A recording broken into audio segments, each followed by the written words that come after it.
Salut, j'espère que tu vas bien. Cette semaine, on entame la prise de conscience de d'où viennent nos conditionnements. On sait que nos conditionnements, ils viennent de notre passé. Hein? On sait qu'on l'a appris, j'en ai parlé de ça. Maintenant, la prise de conscience que je voudrais que tu aies cette semaine, c'est qu'est-ce qui s'est passé, toi, dans ton enfance, dans ta famille, avec tes parents, avec les gens de ta famille. Quelle sorte de relation que vous aviez par rapport autour d'un repas ou par rapport à la nourriture? Par exemple, est-ce que vous aviez l'habitude d'avoir de grands repas, de gros repas copieux en famille, puis là, tout le monde était là, les cousins, les cousines, puis les amis, puis tout ça, puis c'était de la nourriture en abondance, puis on mangeait n'importe quoi, puis le plus qu'on peut, on avait la bédaine pleine. Tu sais, quand t'es plein, c'était comme les festins à perpétuité.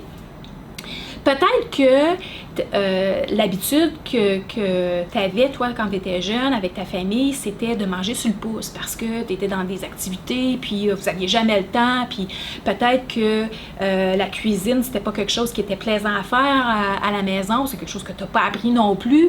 Donc, le fait de ne pas aimer faire la cuisine, ben ça vient de quelque part. Puis là, je veux faire attention, je veux pas ici mettre la faute sur quelqu'un en particulier, quoi que ce soit. Là. Je veux pas que tu te retournes, tu dis, ah ben c'est ça, c'est ta faute à toi, c'est la faute à ma mère, c'est la faute à mon père. Non, parce que en tant que parent, on fait ce qu'on sait faire et on fait du mieux de nos capacités avec les ressources qu'on a.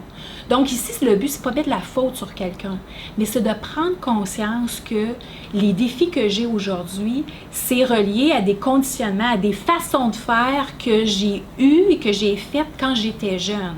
Et de prendre conscience que ce qui s'est passé à ce moment-là, c'était ça que je devais suivre parce que j'étais un enfant, mais aujourd'hui que je suis un adulte, j'ai le choix de changer certaines règles de base ou certaines habitudes. Alors, si on continue encore avec des exemples d'où viennent nos défis, bien peut-être que tu avais le droit ou pas le droit de manger certains aliments. Peut-être que les boissons gazeuses chez vous, tu n'as jamais connu ça. Ou peut-être que c'était à volonté, c'était ça que tu as appris à boire plutôt que de boire de l'eau. Donc, le défi de boire de l'eau aujourd'hui vient du fait que chez vous, c'était de la liqueur qu'on buvait, tout simplement. Peut-être que l'influence des autres aussi, hein, qu'est-ce que tu t'es fait dire, il faut que tu finisses ton assiette, si tu ne peux pas ton assiette, tu ne peux pas avoir de dessert. Peut-être que tu t'es fait dire plein de choses aussi par rapport à qu'est-ce qu'il fallait manger, qu'est-ce qu'il fallait pas manger.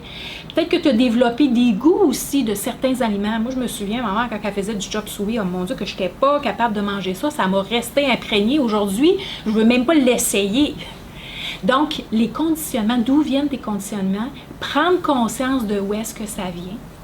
Puis cette semaine, dans la relaxation profonde, on va aller un petit peu plus en détail où est-ce que, en faisant ta relaxation profonde, tu vas vraiment retourner dans ton enfance puis prendre conscience des choses que probablement tu n'as jamais pris conscience jusqu'à présent, mais qui va vraiment t'aider à avoir ce qu'on appelle en coaching un aha moment. Ah, là, je comprends pourquoi. Puis plus qu'on va continuer, je vais t'expliquer aussi qu'est-ce que le fait d'avoir eu ce style de conditionnement-là, qu'est-ce que ça peut causer chez nous. Ça fait du sens pour toi? Je te vois demain.